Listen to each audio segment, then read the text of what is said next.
नमस्कार विद्यार्थियों, स्वागत है आपका आपके अपने चैनल हिंदी पाठ्यक्रम 9 से 12 में। आज हम पढ़ने वाले हैं हिंदी साहित्य का महत्वपूर्ण युग, द्विवेदी युग। यह युग क्यों खास है?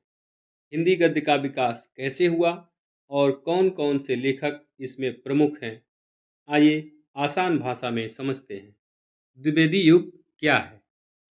विद्यार्थियों, भारतेंदु हरिश्चंद्र के पश्चात हिंदी गद्य के क्षेत्र में एक महान व्यक्तित्व आचार्य महावीर प्रसाद द्विवेदी का आगमन हुआ।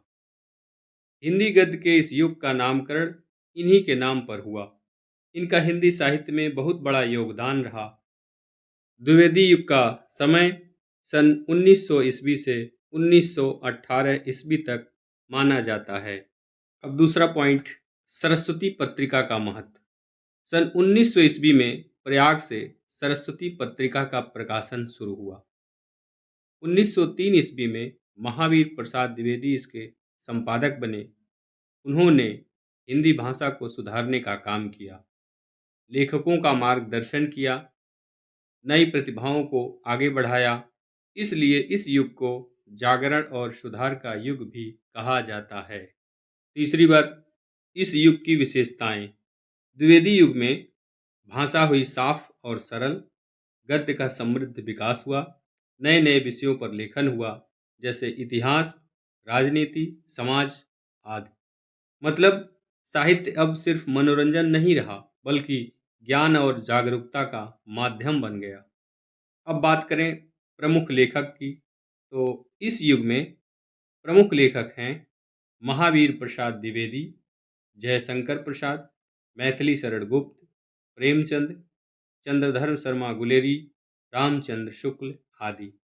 इन सभी ने हिंदी गद्य को मजबूत बनाया। द्विवेदी युग की गद्य की प्रमुख विधाएं। पहला, निबंध। इस युग में निबंध लेखन बहुत विकसित हुआ। स्वयं द्विवेदी जी के अतिरिक्त बालमुकुंद गुप्त, पूर्ण सिंह आदि प्रमुख निबंधकार हैं। हिंदी कहानी की शुरुआत सरस्वती पत्रिका से मानी जाती है, या हम यह भी कह सकते हैं कि कहानी का तो जन्म ही सरस्वती पत्रिका से हुआ। कुछ प्रसिद्ध कहानियां हैं। रामचंद्र शुक्ल का 11 वर्ष का समय, जयशंकर प्रसाद का ग्राम, चंद्रधर शर्मा गुलेरी का उसने कहा था और सुखमय जीवन, प्रेमचंद जी की कहानी परीक्षा आदि इस युग की प्रसिद्ध कहानियां हैं। तीसरा, उपन्यास। इस युग में उपन्यासों का खूब विकास हुआ। प्रेमचंद के उपन्यास प्रमुख हैं। प्रेमचंद को उपन्यास सम्राट कहा जाता है। साहित्य को समझने और परखने की शुरुआत होने से इस युग में आलोचना भी विकसित हुई। द्विवेदी युग में हिंदी गद्य को दिशा मिली, भाषा में सुधार हुआ, शब्द भंडार की वृद्धि हुई, गद्य की विविध शैलियाँ विकसित हुईं।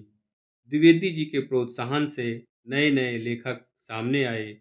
इसलिए इस युग को कहा जाता है हिंदी गद्य का स्वर्ण युग। तो विद्यार्थियों, आज हमने समझा द्विवेदी युग क्या है, इसकी विशेषताएं और प्रमुख लेखक। यहाँ पे स्क्रीनशॉट ले लीजिए नोट्स के लिए। अगर वीडियो अच्छा लगा हो तो लाइक करें और ऐसे ही आसान पढ़ाई के लिए चैनल को सब्सक्राइब जरूर करें। धन्यवाद।